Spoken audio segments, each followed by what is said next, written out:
This is Lars Spindler and this is Christopher Håkansson from Students of GoJudo.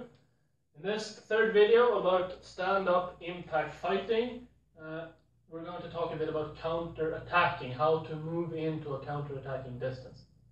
In the first video we talked a bit about static defense, about posture, about guard, about just how to move your hands. In the second video we elaborated that that's not enough to survive a fight. You're going to have to move as well, get out of the line of attack and so on.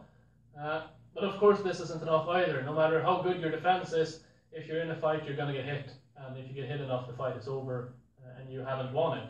So we're going to have to take care of and end the situation somehow, if we can. Now, from here, when I want to close the distance, in dynamic defense, I try to move sideways, I try to move around my opponent. When I want to attack, of course, I need to close the distance. Here we're assuming that my opponent is bigger, he's got a greater range than I do, so I can't just stand here and knock him out with jabs. I have to get in somehow, and I have to get in through his danger zone. So the way I do this is I'm moving quickly, just dueling in, just a little bit, trying to avoid everything that comes while I inch my way in. Isn't going to work. I'm going to have to close it quicker before he has a chance to poise for attacks and to aim while I'm moving in, and for him to move and so on. So what I do is I want to try to avoid to run into anything, to just go it's not going to work very well either if he's already attacking me. I'm going to run into something and chances are it's going to be the last thing I run into. So quickly but not recklessly are the key points. And the way I do that is I move naturally. I try to walk in. That's my quick movement. I try to walk in with balance. Just a natural, just a walk. The way you have the best balance. I do that while keeping my defenses up. I'm keeping my guard here. I'm trying to remember bent knees. I don't walk in like this. I try to keep my balance here. I try to keep my chest out. I keep my shoulders forward, my chin in, my shoulders up a little bit, and I keep my hands up. And I keep this all the way in until I'm in range to counterattack. So from here, it looks like this if we take the most distance we can.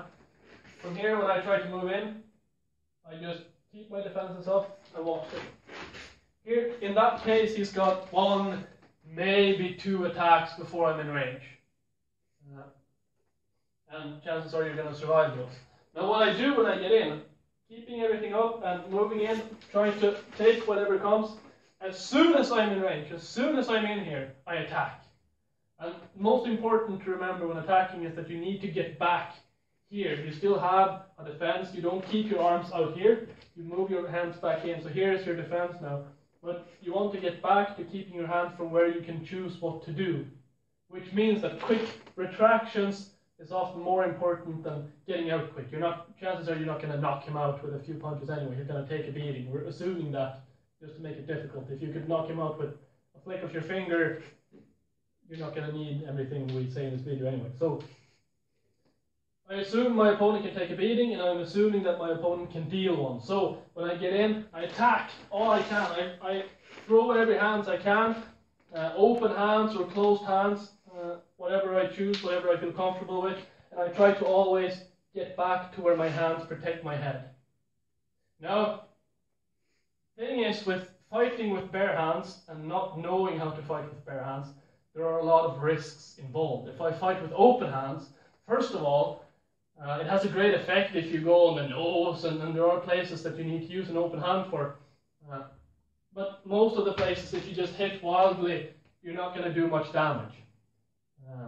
Fingers are out and about, and getting a strike directly on a finger, it's going to incapacitate you for a while. Attacking with closed fists instead, that's perfect if you're hitting on the chin. If you hit the forehead, not as good. Greater risk of wrists breaking. There are a lot of risks involved with it. So what we're suggesting here is that when you get into a range, you throw a couple of hands, give him something to think about, until you can get even closer, close enough to use your elbows. No matter where you hit your opponent with an elbow, it's not going to hurt you so bad that you can't continue to fight. Hit him in the forehead with an elbow, it's going to hurt both of you, and none of you are going to be out of the fight. Hit him somewhere where it counts, and you're going to probably end the fight, after a couple anyway. And no matter where you hit him, even if you hit him directly in the chest or in the muscle part of the stomach, if he's really big and I'm working from here and I'm just throwing elbows, I'm going to do damage wherever I hit. So from here, keep the fences up, get in range, throw a couple of hands until you get close enough for elbows, then just flail with whatever elbows you have.